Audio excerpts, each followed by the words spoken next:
Hi guys, welcome to my channel. In this video, I'm going to be walking you guys through the current money rules that I have for myself as a financially responsible 26-year-old who's trying to build wealth, become work optional, and just overall achieve financial freedom. So the goal of this video, as always, is to not dish out financial advice. I'm not qualified, I'm not a financial advisor, but I do really enjoy consuming this type of content, and I think it's important to just be transparent and have open conversations around money. And I know that if this could help someone out there, I feel like it's mission accomplished for me. So before we jump into the video, let me just take a second and introduce myself if you guys are new here.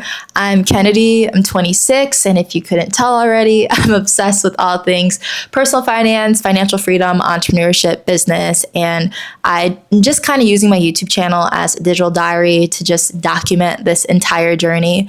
So if you guys enjoy this type of content or are enjoying this video, I'd really appreciate it if you could like the video, if you could subscribe and leave a comment. I love hearing from you guys.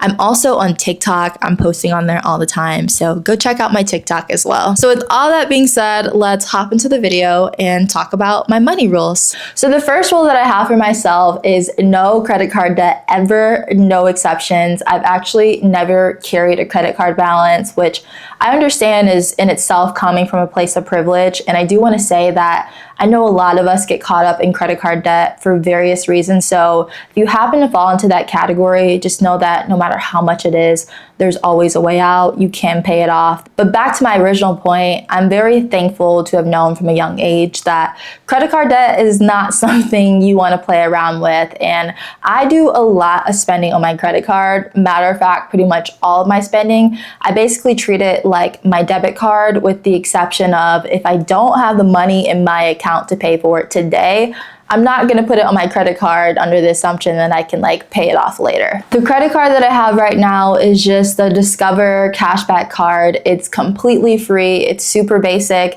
I keep saying I'm going to upgrade it, but it's just so hard to go from a free card to something that you have to pay an annual fee for. But I put all of my spending on there to not only maximize the rewards and the cashback, but it also provides some layer of fraud protection, boost your credit score. But the most important thing here is that I pay it off in full every single month. The reason why credit card debt is nothing to play around with is because of compound interest. We hear about how great compound interest is when it comes to our investments, but the same thing happens with credit card debt, to where your interest is earning interest and it just keeps piling on. And that's what makes it so hard to get rid of. That's the true risk. So I personally consider credit card debt to fall under the bad debt category, which is why I choose not to carry a balance. But I do want to say that I'm not perfect when it comes to debt or just finance in general. I have a car loan, a mortgage, and student loans. So I have plenty of debt to my name, but in this case, just no credit card debt. So the next rule that I have for myself is having multiple streams of income, which I do have right now, but it's also something that I'm actively working towards and building more streams of income. Because I remember when I first started my 9-to-5 job, I was just thinking, you know, if something were to happen here, I would have no way to feed myself. I would have no way to pay my bills. And that's kind of what lit the initial fire under me to start on this whole personal finance journey. And since then, I've been able to thankfully build some other streams of income for myself. I'm nowhere near finished. And this might be a little bit of a hot take in the personal finance community, but instead of focusing on saving as much as I can, I prefer to actually shift that focus to earning as much as I can and just learning the skill of making money. I definitely save. I'm going to touch on that later, but I'm really trying to become obsessed with the idea of growing my top line income so that, like I said, one day I would be able to replace my income that I'm earning from my day job and just give myself a bit more financial security. Because here's the thing, if you know how to make money, if you have that skill, you can never really lose because you can always go make more. And that's why I like to spend a lot of my time, effort, and energy on side hustling, because I already have a day job, which is an active source of income. everything that I'm doing outside of my day job, I would prefer for that to be a passive source of income and something that I'm not trading my time for in exchange for money. And I know that freeing up my time isn't going to happen right away, but the ultimate goal in my eyes is to have time, location, and financial freedom. And truthfully, right now, I'm really in a period of imbalance because I'm giving up a ton of my personal time, my time after work, to build those multiple streams of income.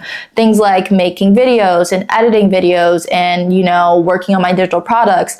That all is a huge time commitment for me. But when you have those systems in place, and when I am prioritizing this at 26, the goal is by the time I'm 40, I'm able to kind of enjoy the fruits of my labor and not have to work as hard. And I really view my 20s as a time to grind and work hard and set up my future self basically for success. And I really think it's important for the additional income streams that I'm creating to really be aligned with what I enjoy, my passions, my values, so that the work is all done in a flow state. For example, making YouTube videos, this has been a goal of mine since I was a kid, and I genuinely love this. I enjoy it. And not only am I having a blast when I'm filming and editing my videos, but there's also people who get value from it, which is just wild to me. And then I've also found a way to monetize it by just having my digital products and doing brand deals or UGC deals. So when it comes to building things on the side, I want to make sure that it's just aligned with me and my future self, and basically things that I enjoy and not just another thing that's going to be like a soul-sucking activity. So right now, when it comes to multiple income streams, I have my digital products, brand deals, UGC deals, but in the future, I'd love to own income-producing real estate, maybe start a company. I don't know what's next. But the key is to just have options so that I'm not dependent on one source. So the next thing that I have for myself is less of a rule and more of a system, and that is just making sure that everything is automated. Every time that I get paid, my paycheck is split up between different accounts that each serve a very specific purpose. I just made a video on this last week, but just a quick recap of it is that I have a portion of my paycheck going to my bills account, which is a bank account that I have set up strictly for my mortgage, student loans, car payment, things like that. I have another portion going straight to my high-yield savings account for my emergency fund. And then I have my checking account, which is basically whatever's left over. And that's just my free spend money that I buy gas with, get groceries with, get my hair done with. And that system really works for me. Basically, this is just the classic pay yourself first kind of personal finance jargon, because once the money hits my account, it's already been allocated. I think the system also goes really well with just zeros-based budgeting, which is how I do my budget every month. But it's just so nice that I don't have to think about whether I need to save or spend the money, because the decision has already been made for me, and the money that's left over in my checking account is just mine to do whatever with. And another point that I want to add here is that saving and investing each month is just a non-negotiable for me. It's almost like I'm paying a bill, but instead I'm just paying my Roth IRA or my high-yield savings account. And because I have that discipline towards saving and investing, I'm able to invest above my age. And now that I'm thinking about it, I remember doing a video last year where my savings rate was only 7%. And today my savings rate is over 20%, which is just a wild increase. So the next rule that I have for myself relates to spending, because what good is making more money if you can't retain it or if you're spending it on things that don't matter? So I really like the idea of values-based spending. I really like the 48-hour rule. And my kind of spin on this is just having a wish list in my notes app of everything I could possibly want. I have things like an Oura ring on there, a new aloe set, a Go-Yard tote. It's all types of things on there. And the reason why I have it is because before I buy something that I really need, I just pop it on the list. And if I forget about it, then I'll eventually delete it. Or if I still want it, I'll come back to it. And then it's so satisfying to be able to just check off, something that I bought myself whenever I want to treat myself to something nice. And one of the ways that I noticed that I was kind of leaking money in the past is just through making impulse purchases of things that don't really mean anything to me. So it's nice when you take a second, you write it down, you wait on it, you think about it, and then if you still want it, that's how you know that something something's valuable to you. And in the same breath, I also want to mention that I really try to prioritize buying something of quality and buying something once and buying right, because my dad used to always tell me it's expensive to be cheap, and that's so true. And I just rather spend more money upfront on something that's of quality than just continuously replacing the cheaper versions. And then another thing that goes hand in hand with my spending is just expense tracking. I expense track using the budget template that I built. It's one of my digital products that I sell, so if you guys need a zero-based budgeting template, check it out in the description. But essentially what I'm doing when I say I'm expense tracking is just manually tracking everything that I spend money on, along with all the income that I'm earning, line by line on my credit card statements, and logging it in my budget template.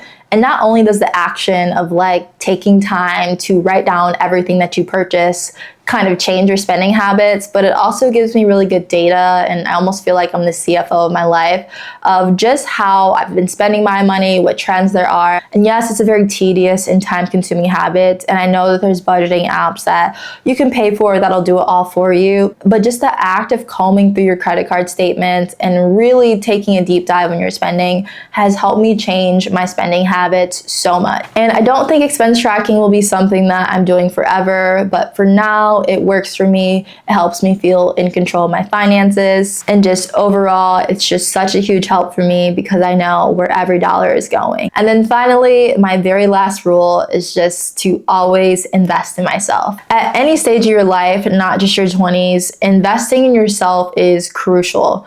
I mean, when I went to college and got multiple degrees, I left with student loans, but I also left with an education. And that's something that's invaluable. That's something that no one could ever take away from me. And trust me, I do not love having student loans. I'm actively trying to learn how to get rid of them. But because I took out the thousands of dollars that it required for me to get a college education, I was able to get a job. I was able to buy a car, things like that. Something that I really had to learn over time is to just never question spending money on something that's going to elevate you or something that has the potential to even elevate you. And that wasn't something that really ever came naturally to me. I mean, I remember when I initially bought my camera that I'm filming on right now, I was so nervous because it was like $800 and like, what if my YouTube channel doesn't work out? What if it's a complete flop? But now I'm to the point where if something's gonna make me happier, if it's gonna make me healthier, if it's gonna make me smarter, I'm not gonna question or hesitate to spend money on it.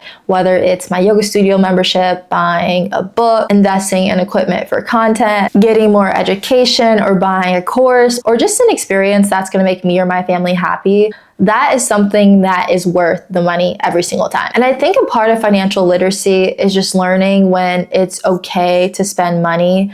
And investing in yourself is gonna look different for everyone. For me, it's buying a $700 YouTube camera. For you, it might be a course on how to renovate a bathroom, or I don't know, lay down tile, something like that. But the point here is that I don't save money and put this much effort and time into building wealth to not enjoy it one day, or to not give myself skills that no one's gonna be able to ever take away from me. And I just truly believe that an investment in yourself, or your knowledge, or your mental health, or your physical health is always, always, always gonna return the highest ROI. Maybe not in dollars and cents or in zeros in your bank account, but it could also just be in quality of life. So my point here, and the money rule here, is that I really have an obligation to myself, because I spend so much time, budgeting and trying to build wealth and build multiple income streams and save, all the things I was talking about. I owe it to myself to, in turn, put that same energy back into, my physical health, my mental health, my passions in life, my dreams, and truly just go after what I want full force. I think that's really what financial freedom and financial independence are really about, just being able to create your dream life and live your life on your own terms. So that wraps up my 5 money rules that I have for myself, and I am so curious to know if any of these, or all of them, or none of them resonated with you, or maybe like I missed something and you guys have something that I should add. Anyways, thank you so much for watching this video. I'm almost at 100 subscribers, so I would so appreciate if you guys could like this video, subscribe, and leave a comment. I'm on TikTok, like I said, so check me out on there, and I will catch you guys in the next one. Thank you so much for watching.